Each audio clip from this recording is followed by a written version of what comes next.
नमस्कार। स्वागत है आपका करियर कंचन में। और आज हम बात करेंगे लोकसभा तथा विधानसभाओं में एंग्लो इंडियन के मनोनयन के संबंध में, जिसे 126वां संविधान संशोधन विधेयक और 104वां संविधान संशोधन के द्वारा समाप्त कर दिया गया है। तो जैसा कि आप जानते हैं कि भारत के राष्ट्रपति संविधान के अनुच्छेद 331 के द्वारा लोकसभा में एंग्लो इंडियन समुदाय से आने वाले 2 सदस्यों का मनोनयन करता था। साथ ही अनुच्छेद 333 के द्वारा 13 राज्यों के राज्यपाल विधानसभाओं में भी एंग्लो इंडियन समुदाय के एक एक व्यक्ति को नामित करते थे, जिसे कि 104वां संविधान संशोधन विधेयक द्वारा समाप्त कर दिया गया है। इस संबंध में तथ्य यह है कि संविधान के अनुच्छेद 334 के माध्यम से लोकसभा और विधानसभाओं में शेड्यूल कास्ट, शेड्यूल ट्राइब्स और एंग्लो इंडियन के मनोनयन का जो प्रावधान था, मूल रूप से संविधान के अनुच्छेद 334 में 10 वर्षों के लिए प्रावधान किया गया था। साथ में यह भी क्लाउज जोड़ा गया था कि यदि इन वर्गों का प्रतिनिधित्व संसद एवं विधानसभाओं में नहीं बढ़ता है तो इसे आगे बढ़ाया जाएगा। और उसी लिहाज से हम देखते हैं तो पिछले 70 वर्षों से प्रत्येक 10 वर्ष में यह आरक्षण का जो प्रावधान है, संसद और विधानसभाओं में शेड्यूल कास्ट, शेड्यूल ट्राइब्स के लिए आरक्षण तथा एंग्लो इंडियन समुदाय के सदस्यों का राष्ट्रपति और राज्यपाल द्वारा मनोनयन, उसे प्रत्येक 10 वर्ष में उसे एक्सटेंड किया जाता था। परंतु इस बार यह सीमा 25 जनवरी 2020 को जब समाप्त हो रहा था, तो उससे पहले इसे अगर नहीं बढ़ाया जाता तो लोकसभा और विधानसभाओं में SC/ST का आरक्षण समाप्त हो जाता।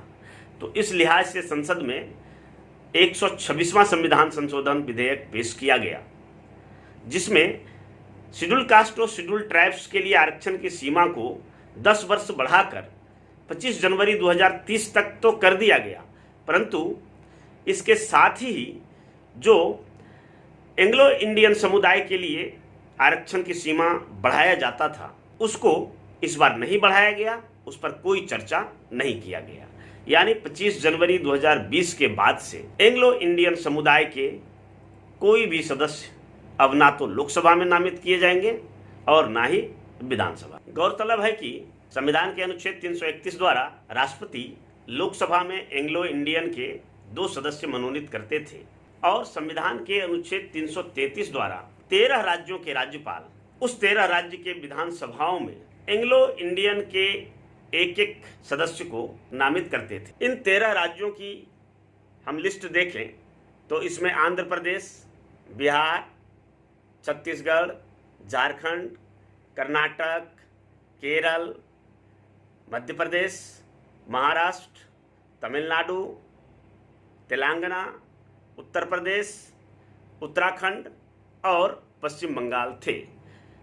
इन 13 राज्यों के विधानसभाओं में एक एक एंग्लो इंडियन सीटों का मनोनयन राज्यपाल द्वारा किया जाता था, परंतु 104वां संविधान संशोधन द्वारा इसे समाप्त कर दिया। लोकसभा में बिल को पेश करते हुए कानून मंत्री रविशंकर प्रसाद द्वारा कहा गया कि 2011 की जनगणना के अनुसार पूरे देश में अब एंग्लो इंडियन समुदाय के लोगों की संख्या मात्र 296 रह गया है। हालांकि इस संख्या पर काफ़ी लोगों ने एतराज जताया। एंग्लो इंडियन समुदाय के ऑल इंडिया एसोसिएशन के अध्यक्ष डेरेक ओब्रायन का कहना है कि यह संख्या गलत है।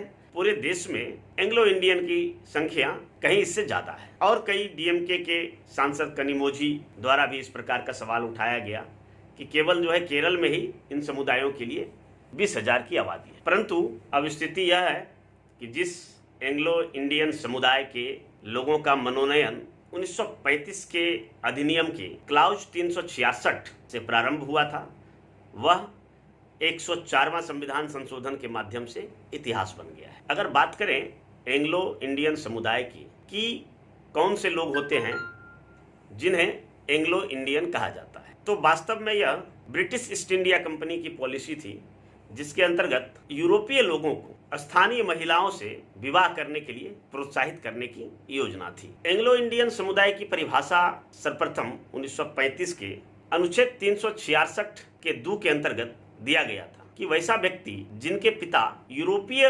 वंशावली से जुड़े हुए हो परंतु वह व्यक्ति भारत में रहते हो, यानी वैसे यूरोपीय पिता के संतान जो भारत में रहते एंग्लो इंडियन कहा जाएगा।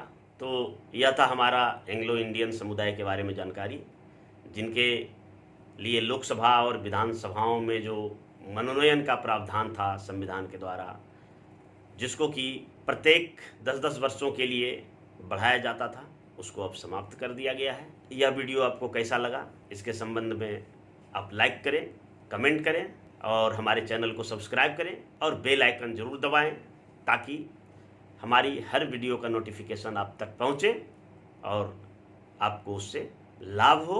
इसी के साथ धन्यवाद। जय हिंद।